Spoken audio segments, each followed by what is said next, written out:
Thanks guys for having us in here today. As Chuck said, I'm Chris. I'm Gene. And we just want to share a little bit about a really cool project we did back in June. First off, can everyone hear me okay in the back? Okay. Project we did back in June where we live tweeted a kidney donation and the subsequent transplant surgery. So we basically followed the donor as he was giving his kidney and then went into the adjoining OR to cover the transplantation into the recipient. Before we get started though, we wanted to share a little video with you, courtesy of our friends at Trendy Minds. They came in the morning of the surgery on June 13th and they shot a video of our two patients, Colin and Caleb, as they came in. They edited this video and we posted it on our website yet that morning. So it was a really quick turnaround. We were very impressed and hopefully this will work.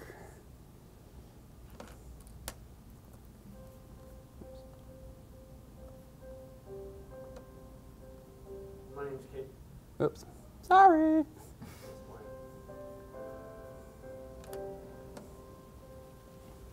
I'm feeling very anxious, very excited at the same time. I'm nervous a little bit myself, more so.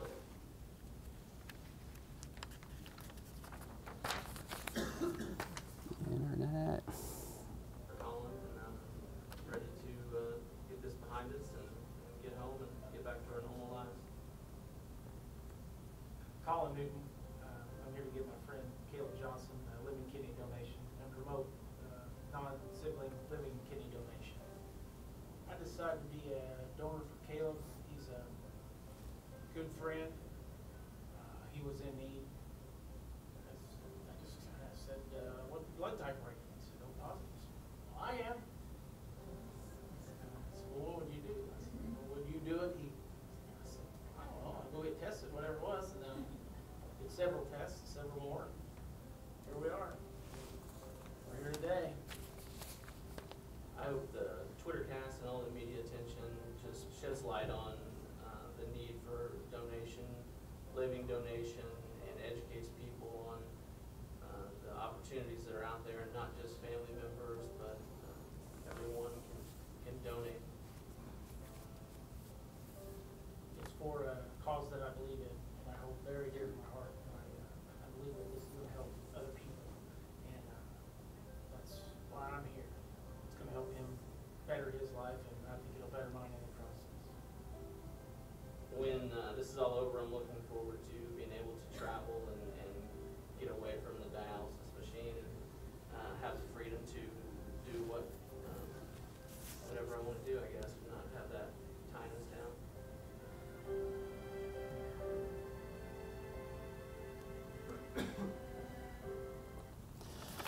So that was just a little video, as I said, that we shot literally that morning of the surgery and posted it online, and it got several hundred views just in those first couple hours, and we ran another video online later in the day. But before we get into all that, we want to talk a little bit about where this idea came from. So why on earth did we want to live tweet a kidney surgery? Basically, I had been overseeing IU Health's Twitter handle for 2 years, and it's something I had been wanting to do for about a year. We weren't quite sure what procedure we wanted to do, but as Gene will talk in a little bit, he'll explain why the kidney transplant was the perfect procedure to do. A big focus at IU Health is we're trying to obviously educate the public, and this is just one other tool that we have, being an academic institution. Basically, if we can use social media to reach a new audience, why not, we figured. We wanted to do something new for Indiana. This hadn't been done before in the state, live tweeting a surgery. We've seen it done in other states, and as we'll mention in a little bit, that was some of our research, some of our background research. But we figured, it would be the first in the state, a great way to build out our Twitter presence, and like I said, be an educational tool. And furthermore, we had done a lot of research and had seen that the more social media savvy a hospital is perceived, then it's also more perceived to be more cutting edge in terms of medical care or equipment in the operating room and things of that nature. Why a kidney transplant? We initially, as Chris mentioned, we had been wanting to do this for over a year. We initially wanted to do it with another service line, but for a variety of reasons, they just weren't ready for something like this. So Chris solicited ideas from our PR team. We have 4 other members on the PR team. Each of us are responsible for different clinical areas. One of my clinical areas is transplantation.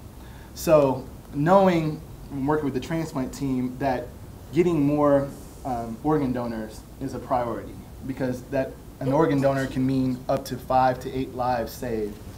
And then also, to help people who are on the organ donation waiting list, being a living kidney donor can help cut back that time so people aren't on the list so long, getting sicker and sicker. Another statistic that kind of was really compelling for us is that there are over 100,000 people in need of a life-saving organ transplant. 90% of them, so 9 out of every 10, are in need of a kidney. The kidney by far is the organ in the highest demand. So especially here in the state, we perform more organ transplants in every category than any other hospital. But in this state, we do probably about 250 kidney transplants a year. Half of those are due to the generosity of a living kidney donor, like Colin. Another thing, I know Chris, when you solicit ideas, we had a couple criteria that we were looking for. We needed a surgery that wouldn't last 12 to 14 hours because people watching have lives to get back to as well. So we needed something relatively short. We needed something that would make sure that the patient had the best chance of safety. Any surgery is a risky procedure, but this was one that our medical director for kidney transplants described as being one of the lower risk procedures.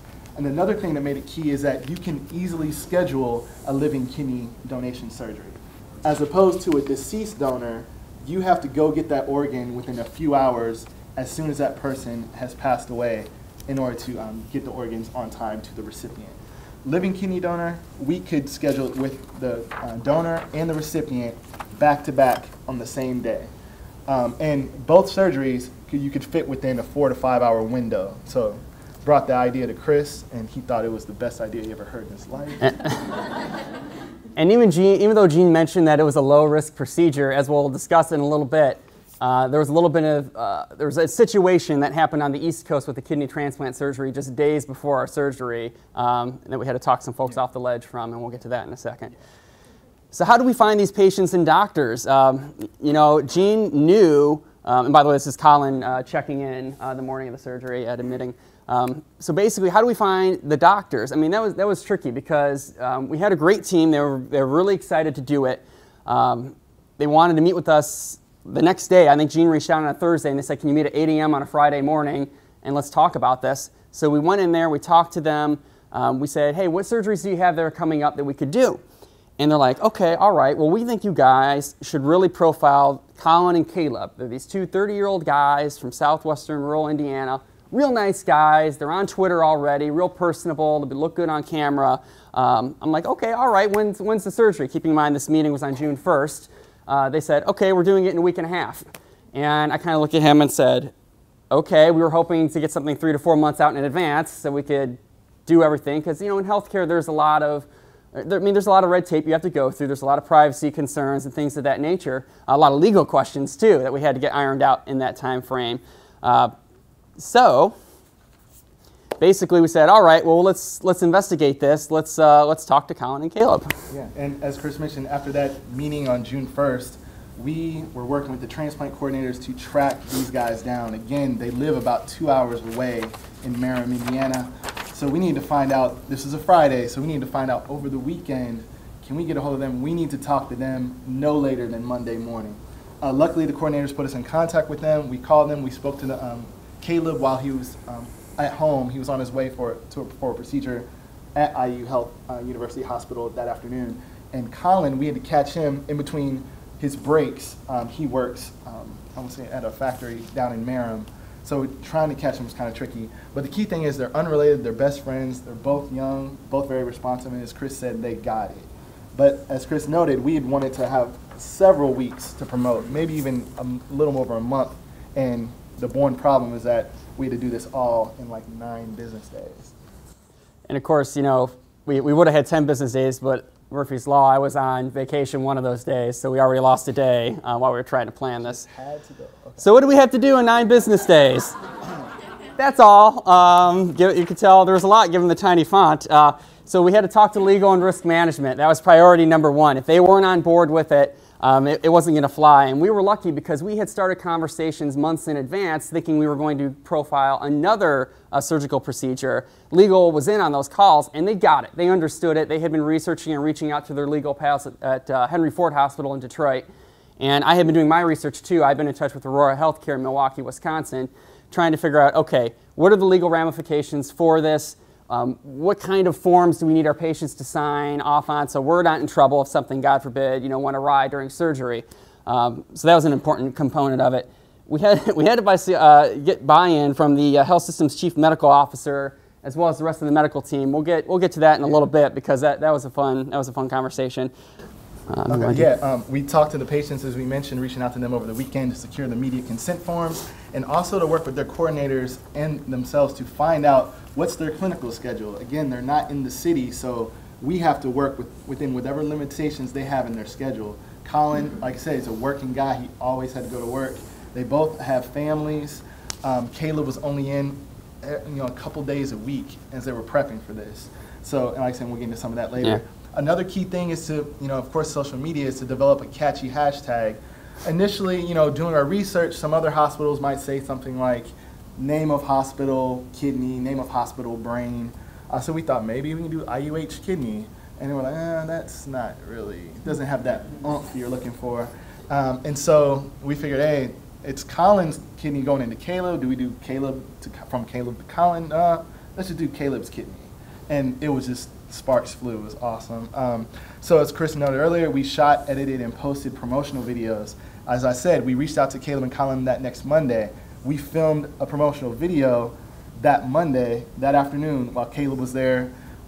We just met him minutes earlier, explained to him the whole situation, talked to him for a little bit, and he and his girlfriend, Jolena, were there, and we filmed them. If you guys go check out our website, we'll direct you to that later. You can see all of these videos featuring them, but the first one, I thought we did a great job, but of course, 12 stars made it magical. Yes, yeah, 12, kudos to 12 Stars, who's in the back of it.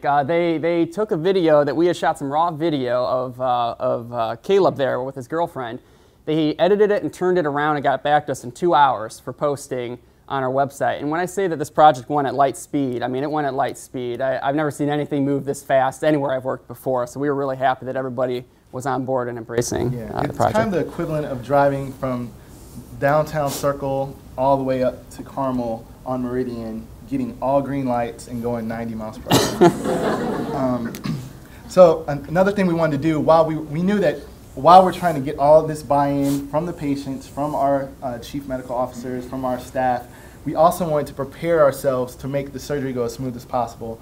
One thing we did want to do while in surgery was have to research facts to post in tweets. So ahead of time, we prepared pages and pages of factoid tweets, anticipated questions and answers, all of which we use for help us with our media releases, pitching to the media, promoting on social media channels.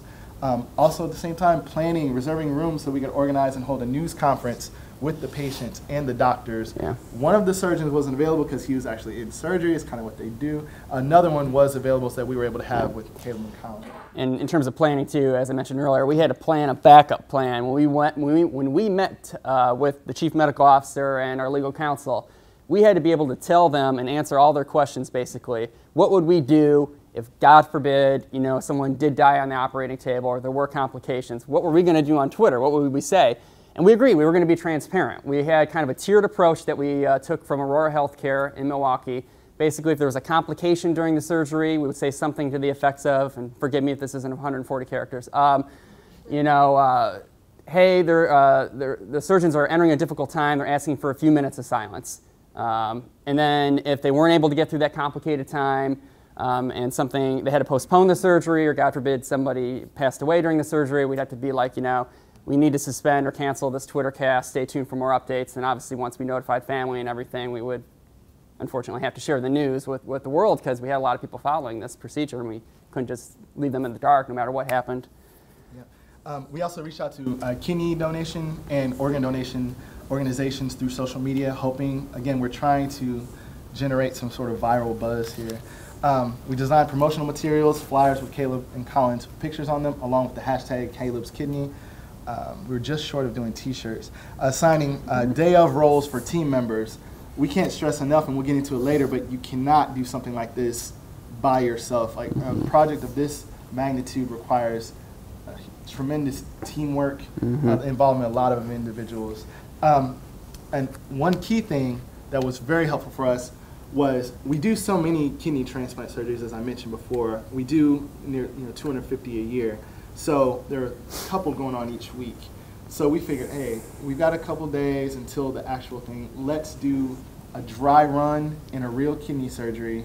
Let's sit in there. We'll practice sending tweets to each other, which were in reality just emails back and forth between Chris and I. Tweet length emails, 140 characters. But just to get into the practice and figure out, kind of observe the rhythm of the surgery. Where is there a lot of action? Where is there like a lull? When the things kind of, where were the uneventful patches throughout that we'll have to populate with some factoid tweets that we can schedule. And we soon discovered when we were actually doing the surgery there was never a lull. So that was a little different. But that was tremendously helpful because we also got to test our equipment in the bowels of University Hospital. Yeah, because the surgery took place in the basement of University Hospital, and we weren't sure, okay, are we going to have a good signal down here? What are some of the technical issues we're going to have to work through in advance? One other thing I want to get back to, you were mentioning teamwork. We had to work with our e-marketing department. They call it e-health at IU Health. And our plan had always been, whenever we did a live Twitter cast, we wanted it to be a multi-platform experience. We didn't just want it to be something on Twitter. We wanted to have videos on our website. We wanted to have pictures on Flickr. We wanted to post stuff on Facebook. We wanted to do a whole bunch of different things. And eHealth was so helpful in building out our website in a quick turnaround. They had bios of both the guys on the website. They had bio of the surgical team. They put the videos on there. They had the Twitter feed going live on there. And they also had a really cool feature, an e-postcard feature, where you could send your well wishes to Colin and Caleb, and it would send them kind of an email or electronic looking postcard to them. And I think, I don't know, what was the final, like 70, 80, 90, somewhere between 70 and 90 e-postcards in the end that they got just from people who were following the procedure. So who all was involved? Obviously we had to have responsive physicians and nurses. Sometimes herding physicians can be like herding cats. It's just difficult because their top priority is and should be caring for the patient. But we needed them basically to be ready at the drop of a hat if we had a question because we had so little time to work with. And thankfully it was a large enough team that we were working with that they could do that. We could always trust that we'd have somebody from the transplant team on standby to answer our questions. Communications team was crucial to this. It was really an all-encompassing effort. I mean, we had e-marketing, marketing, public relations, internal communications. You can never forget your employees, so we always had stories going out in our electronic newsletter and things of that nature. Cover story on the hard copy of the newspaper. Cover story on the hard copy of the newspaper. Lots of other departments too, legal, risk management, transplant, the chief medical officer, external partners, Trendy Minds, 12 Stars we've already mentioned. We worked with Slingshot SEO too, because we had no idea. We hadn't done one of these before. So we're like, how many people are going to ask questions during this? Is it just going to get real stagnant in the conversation, or are people going to be bored, or what? So we worked with Slingshot and said, okay, guys, if conversation gets a little slow, we're going to need you to maybe ask a couple questions to stimulate conversation and keep things going. So we had them on standby if we had to, and thankfully we had dozens of questions at least during the procedure, so it wasn't too much of an issue. And then obviously the patients, they had to be cooperative and hip. They had to get it. They had to be willing to let us really get into their personal lives. I mean, normally when we share a patient's story with media, they just sign a simple media consent form that says, I'll let IU Health share my story, et cetera, et cetera. This one was a little more complicated because we had to write very specific language. We literally said in our consent form, you're allowing IU Health to show pictures and video of your procedure, of your insides. Basically, are you okay with that? We needed them to be on board. They needed to understand exactly, explicitly what we were going to show because we didn't want anybody coming back to us, either them or their family, after the fact being like, oh my gosh, I can't believe you just showed that. Which on a side note, we always said warning/graphic before any graphic photo that went during the Twitter cast. And quick note here, I mean, we had to also keep in mind, what kind of grounded us through this whole thing, even though we're doing 90 up Meridian, is that we knew that we had so many audiences watching. We had our hospital, we had our hospital staff, but as Chris noted, we also had the family members. So we had to, make sure that what we were saying was appropriate, that it was, nothing too outrageous. Like I said, that we didn't show anything too outrageous. Oddly, even though we would list warnings of warning graphic, we actually had tweets from individuals who were like, no, more, that's not graphic enough, that's nothing. I'm like, more, but I'm like, okay. Clearly wow, expecting a Grey's Anatomy episode or something. So Gene, how did people respond? How did you think people responded? Caleb and Colin were definitely interested. They were on board because they wanted to help raise awareness of organ donation. It was almost, we almost probably could have just approached them and kind of did the Charlie Brown teacher thing. As long as they heard as soon as they heard educating people about organ donation, they're like, yeah, I'm definitely down for that. I'm like, wow, awesome. Okay, you guys are sure you're cool with this. Yeah. But yeah, they were totally interested. Surgeons were excited. They're pretty enthusiastic. We have, like, some of the surgeons that we were working with have done this procedure at least 1,000 times since they've been with us. One of them has done 1,000 of these procedures within less than 8 years. Some hospitals don't do 1,000 procedures in 40 years. So they were excited, and they were very confident in their abilities to do something like this. Another thing to kind of keep in mind too, some people would ask us, aren't you guys a distraction to the surgeons? But our surgeons work with medical students in the operating room. They may have a half dozen medical students in there. So they're constantly explaining what they're doing, why they're doing it, how they're doing it, why it's more valuable to do it this way as opposed to previous ways of doing it. So we were just like virtual medical students. So it's kind of cool. You know, you go to school for PR. Get to Yeah. The chief medical officer, as Chris noted, and as any good chief medical officer would be, was kind of skeptical. And you guys are an audience that really gets social media. Imagine us trying to take this to people who are like, what is a tweet?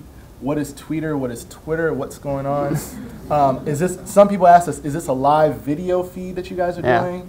And that was like when a lot of red flags. Yeah, this wouldn't have taken off if we were doing a live stream video of this. We would have been stopped dead in our tracks, I think. Yeah, the thing about the Trinity Minds video is it was a video we could go back edit. Yes. We already counseled them on kind of what shots we want. And every tweet, every single tweet, and there were hundreds of tweets, and every video was reviewed by either a surgeon or someone on the nursing team or an anesthesiologist prior to posting to make sure we were crossing our T's and dotting our I's or whatever. So yeah, absolutely. Lawyers were cautious, so legal team, risk management. The media was curious. They really seemed interested. Local media, we will even get into some of the national media. I believe we also had Reagan's reach out to us with interest in this. Yeah. And Chris and I were, you know, I guess not to understand, we say we were a little overwhelmed. Because, I mean, so many things are flying, and we're still doing our day job in the meantime. That's right. Media requests coming in. Yeah. Chris will tell about funny media requests. Well, and like Gene, he handles transplant and neuro PR. I handle cardiovascular and community outreach as well as Twitter. So we had other stuff that was still going on. And we got out of that meeting with the surgeons, and I was almost hyperventilating. I'm like, we can't do this. I'm like, we can't do it in 9 days. I'm like, this is too hard. There's too many things we have to get through. So after we got back to our desk, we kind of sat down, we took a deep breath, and then I started cranking out a list of everything we had to do. And I turned to Gene, who sits next to me, and we just started prioritizing. Okay, this has to get done within the next 3 hours. This has to be done by Monday. This by Wednesday, etc. And worked our way through. So there's a lot of challenges that we had to face. Obviously, time was the biggest one. We had 9 business days. We needed a lot of buy-in. Legal, we had to get the privacy and other necessary forms signed by the patients. PR, we had to have our statements, our contingency statements ready if something went awry. We needed B-roll. We were filming B-roll during the surgery that we could give to media outlets so they could use that in their newscast later in the night. And a couple news stations, I believe, did use it actually. And of course, we're dealing with media not only before the surgery, but during the surgery. One memory that comes to mind is I'm sitting in Caleb's operating room, and I'm being interviewed online by the LA Times. And eventually I have to just cut it short because I noticed that Collins, sorry, I keep getting mixed up, Collins' kidney was coming into the operating room. So I ended my email to her. I'm just like, sorry, I got to go. Caleb's kidney is here. And then, of course, she used that as the quote in the story or whatever. And so, you know, we're dealing with that too. eHealth, we had a website with content and videos. The chief medical officer had some very good questions, good concerns. He was like, well, okay, you know, I'm a little concerned about what if we get a malpractice suit? What if, for example, one of the surgeons doesn't play by the book, he forgets to put on his protective eyewear or something like that during a certain part of the procedure? You know, because competition is watching. Because competition is watching too, and so you know that's why we said, okay, everything will be reviewed by medical personnel prior to posting to make sure we're doing it right, and that wasn't an issue. He was worried too about maybe showing off or grandstanding to other hospitals. You know, what would the rest of the medical community think? Would they think that we're just trying to show off? And then there was a recent, about 3 or 4 days before the surgery, somebody died from a kidney transplant surgery in back east. And so we had the vice president of transplant come to Gene and I, be like, "You sure you still want to do this? You know, this guy just died in the news. It's making all the national news outlets." And we said, you know what? It's a less than 1% chance, I think, of dying from a kidney surgery. And these guys were young and healthy, and we're like, we think we're confident we can go through with this. And plus, the surgeons had to answer that question too. Yeah, and the surgeons backed us up. Medical officer, and we were kind of like, we shared our thoughts that, you know, we understand the seriousness of this, but we kind of were really hinging it on if the surgeons feel confident and the patients are fine, we'll proceed. And the surgeons said that yes, they're, like I said, very confident in their ability to do this. And what happened in New York is just, there was apparently a mistake made that, you know, they never would have made. On to the technology. You can go ahead on that. Okay. So basically, we had a lot of things we needed to figure out from a technological standpoint. We were starting to get the nuts and bolts kind of ironed out for the surgery, getting all the forms signed, all the buy-in from the right people. But we had to test the Wi-Fi, make sure that worked. Once again, we were in the basement of a large hospital. We needed to know what platform we were going to tweet on. The morning of the surgery, so Colin and Caleb and their families are there. We're starting to do a little pre-surgery tweeting, and we're doing it on TweetDeck. Oops, we find out that no IU Health employee can access TweetDeck. So we've just cut out our internal population, basically. They can't see the pictures. So then we decided, okay, we'll try lockers. So we start putting photos on lockers. And we find out there's another whole segment of people that are complaining that they can't see the photos on lockers. So then we said, okay, let's just do this old school style and do it on Twitter. We'll just post a photo on Twitter.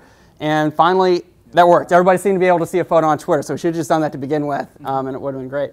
A lot of equipment was needed. We needed 2 laptops at least. In this picture, you'll see one of our PR coordinators, Abby, on the right, and our eHealth member, Ellie, on the left. 3 smartphones, so we were kind of running around, a bunch of us, and we'll mention how many people were involved in a sec here. We needed backup power cords. Boy, we needed backup power cords because our phones were going off the hook between either texting each other because we were in different areas of the hospital, or getting tweets because we were sometimes following the Twittercast on our phones, obviously, or taking pictures of the Twittercast. We needed outlets in the operating rooms just for us. You know, there's a lot of outlets in an operating room, but obviously there's a lot of equipment, necessary medical equipment that you need to have in there too. So we were thankful that we had at least 3 or 4 outlets that we could just plug stuff in if we needed.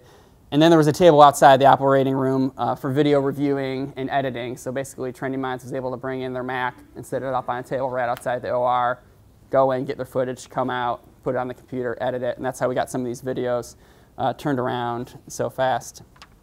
And what do we want to accomplish through all this? Number one, we wanted to have a safe, successful surgery for Colin and Caleb. That was priority number 1. That's the priority of the surgical team. That's the priority of our communications team. And some of these other objectives we kind of took from Chris's research of Aurora Healthcare, who had done a few of these. We wanted to, I believe at the time, our Twitter presence, our Twitter number of followers was around 4,400. So we thought, let's shoot for the stars and see if we can get another 500 followers. Go ahead and hit 5,000 by doing this. It's a pretty big event. Let's see if we can secure 50 Twitter mentions or retweets.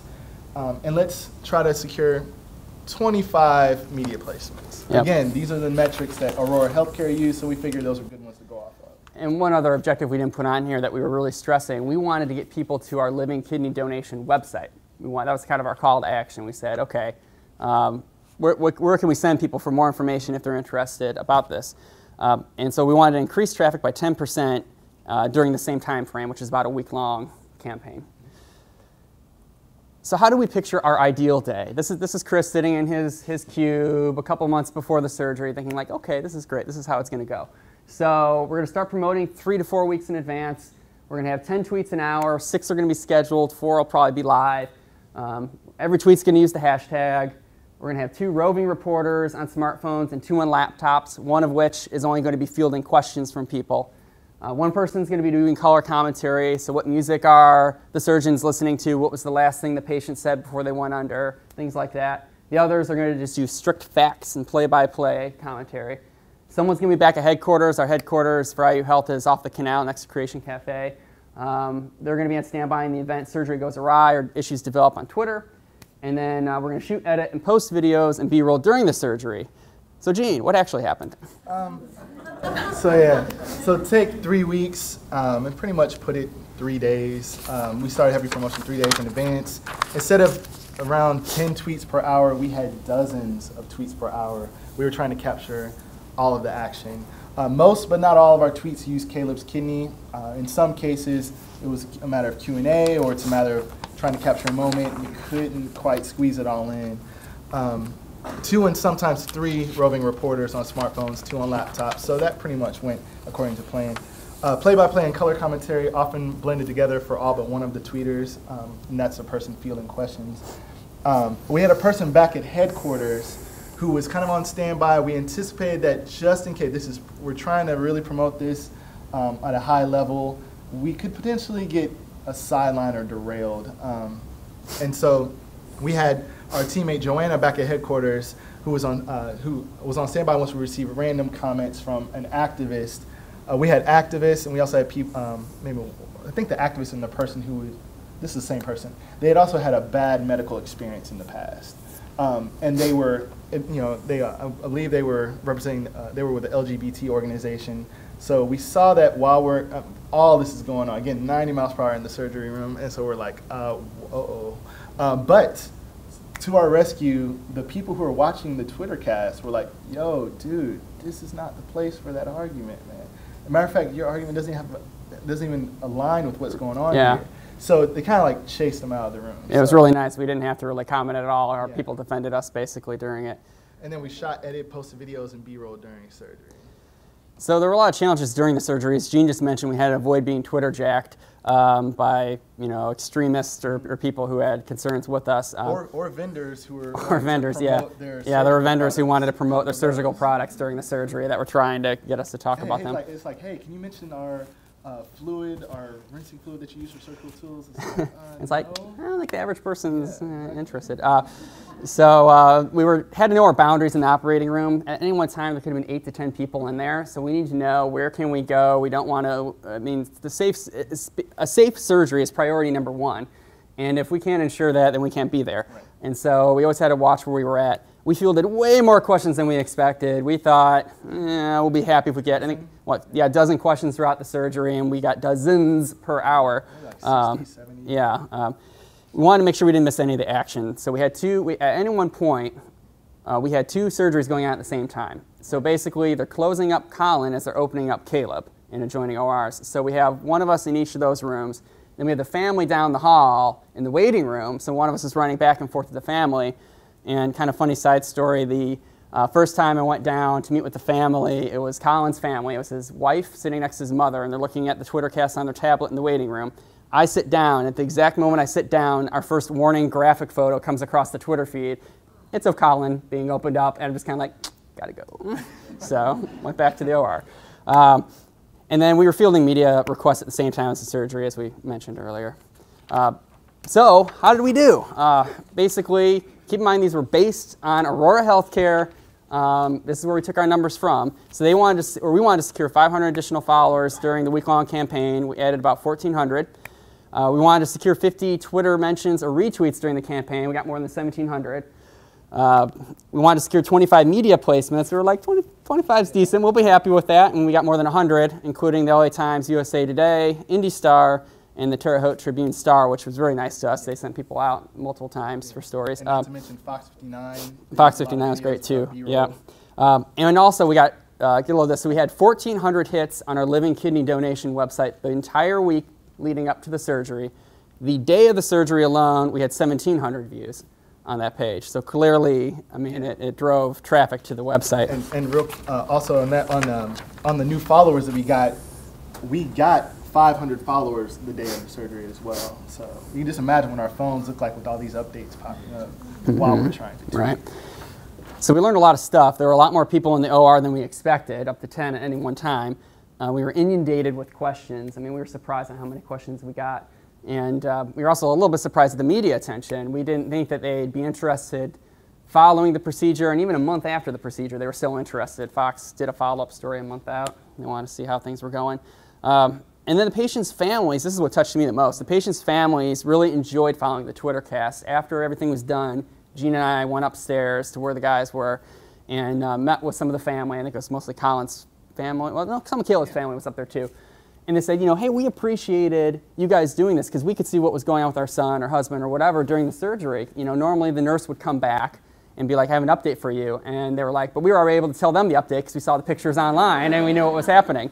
So they really enjoyed it because it let them keep tabs on their loved ones. And as you can see from that picture, that was Chris taking that picture, and that was when I sent the warning graphic. That was when the graphic photo was coming across and when I was making a UE back to the operating room. And that's, and on the left there, or the top, I guess, that's Colin's mom, and then that's Colin's wife in the blonde. So what did we learn? First, as we noted before, lots of players have to be involved in this. Some we learned after the fact. Sometimes it's just the way these things go. You try to notify all the appropriate gatekeepers, the people in charge, all the leaders, and you still may have, we had maybe 2 or 3 people who felt like, hey, I wish I would have been looped in a little earlier. So it was one of those, you know, permission, forgiveness deals. But now we know for next time, if there's next time. We had big name amplifiers who broadened our reach.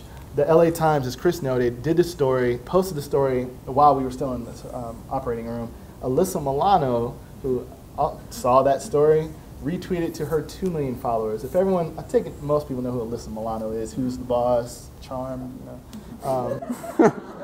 Gene's been paying very close attention to Alyssa Milano. Yeah, exactly. Used to have a crush on her. It was awesome. It made it all worth it there. A lot of work, but worth it if you have the right people. And most importantly, you can do a Twitter cast and have safe surgeries. So people are always like, what's next when you do the next surgery or whatever? And we don't have another surgery planned at this time. We haven't ruled it out in the future. I know I have 1 or 2 guys in my areas of expertise that are interested in maybe doing something in the future, but it has to be the right situation and the right cause. It has to be for a good educational purpose, not for any other reason, really. And I think that was critical for this particular project, that this wasn't a hospital showing off. It wasn't a hospital saying, look what we can do. It was for raising awareness of organ donation. And I think that helped to electrify the people who were watching. I think we even had people who had surgery scheduled, you know, weeks later. One young lady had a surgery with her mother scheduled 1 month after the Twitter cast.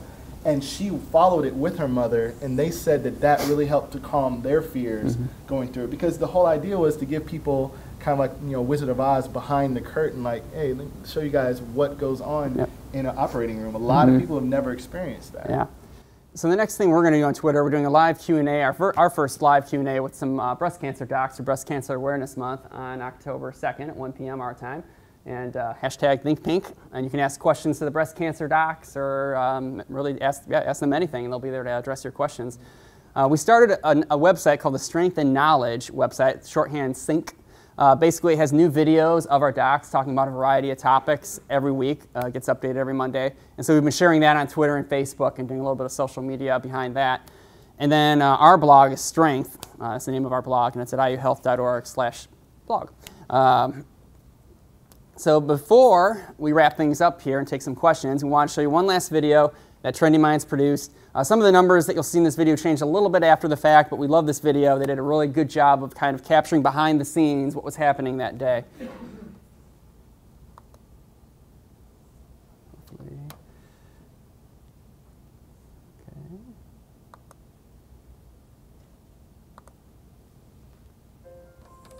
If your best friend needed a kidney, and you were a match, would you give him yours? Sorry, let's try it one more time.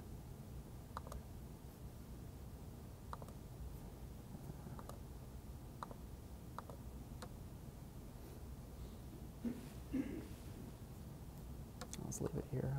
I won't expand it. Okay. If your best friend needed a kidney, and you were a match, would you give him yours? As a living kidney donor, that's exactly what Colin Newton did. So this is all their family sitting in the waiting room with them before the surgery. That's Caleb's girlfriend in the background. Colin's generosity and huge bravery are undoubtedly inspiring, but Colin and Caleb showed additional courage. They agreed to have their story broadcast live via Twitter. The IU Health Public Relations team conceived the Twittercast idea, and when they met Caleb and Colin, they knew their story was the perfect fit. Short surgery was an ideal surgery podcast. The two friends wanted to make a difference by raising awareness about living organ donation. In order to make the Twittercast possible, a tremendous amount of support and coordination was needed from Caleb and Colin's team. Family, friends, surgeons, nurses, hospital staff, public relations, e-health, marketing. After months of preparation and tests, Caleb and Colin arrived at IU Health on the morning of June 13th, 2012. Anxious but ready, Caleb and Colin began preparing for surgery. A video crew and tweet team were on hand to capture and broadcast every step of their journey using the hashtag Caleb's Kidney.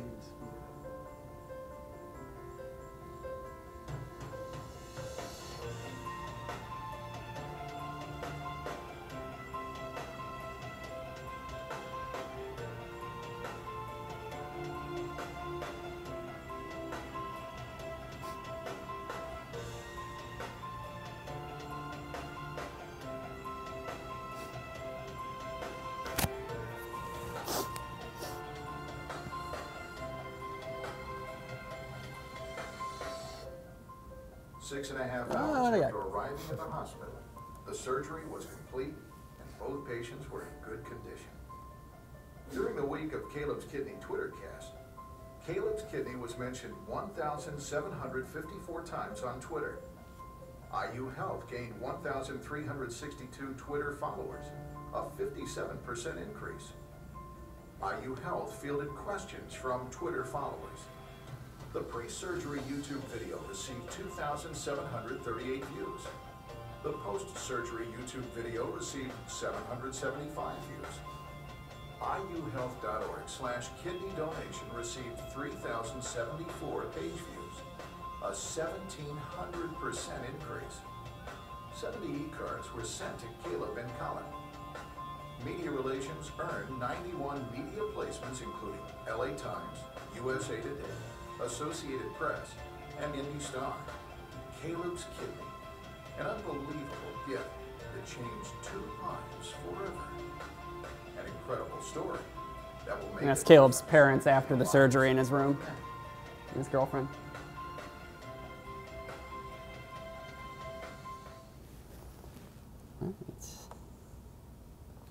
That is all. Are there? So we'll take any questions if you guys have them. Yes. Yeah. When you said that you got every single week for staff, was that during? Mm-hmm. Yes. Yeah, that was during. So we always had somebody on standby. Thankfully, there were enough people in the surgery that we could do that, but we notified them in advance. We said, we need somebody to look at every single thing that we put out there. Can you give us that person? And so it wasn't always the same person, but there was always somebody in there that we could, yeah. And sometimes it wasn't necessarily the surgeon looking away from what was going on to read what we had. Sometimes we would just kind of read it to them. It's like, is it appropriate to say, this is the statistic, or this is the fact, or this is what's happening? And yeah, so yes, so that's how they're able to do it during. Yeah. Some of the people you said early on were skeptics to it, like the chief medical Mm-hmm. officer. What was their response afterward? I mean, seeing the results, are they now non-skeptics? Are they supportive? Like, what's been the response? Well, what about, because I think the vice president of transplant, right? Yeah. So what did he have to say Yeah, about I think, the leadership, they, for instance, like the vice president of transplant, they thought it turned out well. Again, they went into it not really knowing much about it. We explained as best as we could. But I think afterwards they saw the response that it received. They saw how many people kind of tuned in for this, and they realized what we were trying to do. So I think that we won their confidence. Yeah. Even more so afterwards. And right after the surgery, we actually got contacted by a few different docs from other service lines. Neuroscience comes to mind, being like, so when can we do one? And we were like, It's like, you don't want to do the same thing someone else is doing. That's Right. hard. So it might be a little harder convincing leadership to let's do a brain surgery than a kidney surgery. So I don't know. We'll see about that. But yeah. No, according to what I seen. 23 tasks in 9 days. Now, a lot of those tasks were pretty invasive. How did you manage to divide all of that? Like, how many people did you have? There were a lot of people involved. Initially, as I said, we got back to our cubes right after that meeting with the surgical team. I hammered out that list. I turned to Jean. I said, here's what we need to accomplish on this day, by this day, by this day. And then we reached out to the rest of the PR team. Our PR manager, Whitney, is here in the front row. And she was helpful too, trying to make sure that we were on the ball, basically. And we worked with eHealth, our e-marketing team's director. And she kind of delegated some of these to her team too, so like the e-postcard and the website and things of that nature, because we're not going to pretend that we're capable to do that kind of stuff. And then we kind of just ran with it. And I mean, we're not going to lie, it consumed both our schedules probably for 9 days. I don't think I pitched anything cardiovascular to the media during that time, or definitely not community outreach. And I think the reason that people were able to get involved so fast is because they saw this is happening, this is moving, and we need this. Like everybody, every team member knew that they had to deliver on this because train is going by. So and I think that helped to activate people too. And I think and they knew this was coming, because I had been thinking about this for a year now, and I've been talking to people, and we had preliminary meetings, kind of just floating ideas out there, and what all would we have to have done in advance. I mean, they were on top of it once we kind of set all systems go. Everybody was ready to hit the ground running because they knew what we needed. And since we had done research, we knew what answers we had to provide various people, legal, chief medical officer, et cetera, to get them on board. And that helped a lot too. That didn't slow down the process, thank God. And that's critical, because we've even received calls from different people who kind of consulted with us, like, I'm planning this. It was a group in Colorado Springs. They were wanting to do something similar for another kind of first of its kind procedure. And we described it as like a key thing. You have to get that buy-in early before you really proceed with anything else. And I think that's the stage that they were struggling with too. And I think you said. And I just heard from them the other day, and their idea got shot down by legal. So their legal team won't let them do the Twitter surgery. And he kind of came back to me. He's like, I don't know what to do. He's like, we floated it by legal. And I'm like, well, I'm not sure what to tell you either. We have a very, I think we have a very hip legal counsel, considering we work in a pretty corporate red tape kind of environment. She understood what was going on. She was doing her own research on the side, looking at other hospitals to see what they had done. So she really embraced it, and I think that helped, because I think we really needed her buy-in. Yes. What kind of post-surgery follow-up on both of the two patients did you do, like the day, the week, the month, and what do you have? You want to handle that? We reached out. We kind of stayed in contact with Caleb and Colin's family. We actually became pretty close to them. We're texting them, calling them, checking with the family members, checking with the girlfriends, the wives, like, hey, how's everything doing? How are they feeling? And it's like, Colin's in a little pain following, that was to be expected. Caleb's doing all right, still kind of a little sleepy. So we just kind of checked in. And the media also, like Fox and a couple others, were a month out, I think they did an update on them. But even they were trying to even see if they could get in a little earlier. It's like, hey, just let us know how they're doing. We'd love to come back and do a story. But we just kind of let it go at the patient's pace. And we checked up with them, like Chris said, even up to as far as a month later. I even saw Caleb not too long ago during one of his clinic visits. So we kind of planned that there may be some follow-up interest, and we just kind of wanted to really just move at the patient's pace, not put too much on them. The patients also seem to be very pleased with it. Their families were very excited, very grateful for it, which was, something I don't know if we really anticipated, that they would really get that much out of it. Some even asked, are you guys going to start doing this for every patient family? That would be awesome. And, we need to talk with legal about that. But it was really cool. And our eHealth team, too, has said they want to do another follow-up video further down the road. Actually, we should probably look into that soon, because it's about a 3-month time frame for the donor to recover. The recipient actually recovers quicker than the donor in a kidney transplant surgery, and it's about a 3-month turnaround, and it's actually 3 months to the day a couple days ago. So, I was going to say, you mentioned a few adjustments on the fly as far as where to post pictures and things. If and when you do this again, what are some changes you would make going into it? Well, like I said, in the end, it turned out fine in terms of getting a lot of traction and people following it. I still would like to promote it a little more in advance than 3 days on Twitter, just to kind of hit the right hashtags, hit the right groups, get the word out there. Maybe next time we can do a little bit more advanced work too on videos and photos to make sure that they're posting properly before the surgery rather than the morning of the surgery.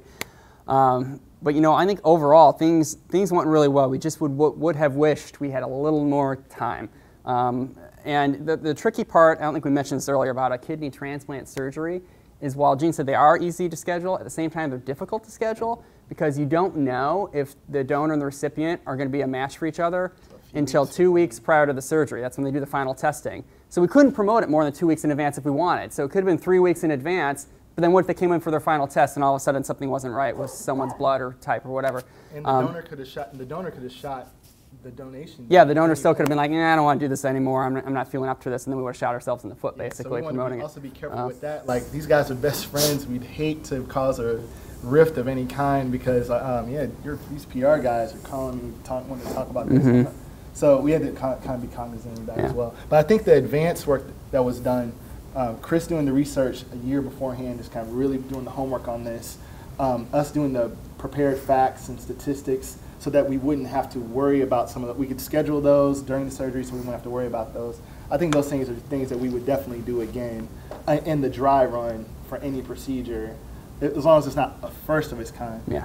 That really helps as well. Spaldo. How did you guys figure out how to get those followers? Did you have to do promotional campaigns to get that many in that short amount of time? How many of those people were actually, you found through a paid promotion, which is like grassroots? Yeah. It was all grassroots, I think, really. We didn't pay for anything. We didn't pay for any advertising for this campaign. And he also mentioned like the healthcare social media hashtag. Yeah, we got a lot of people by using the HCSM hashtag. They started following it and spreading the word.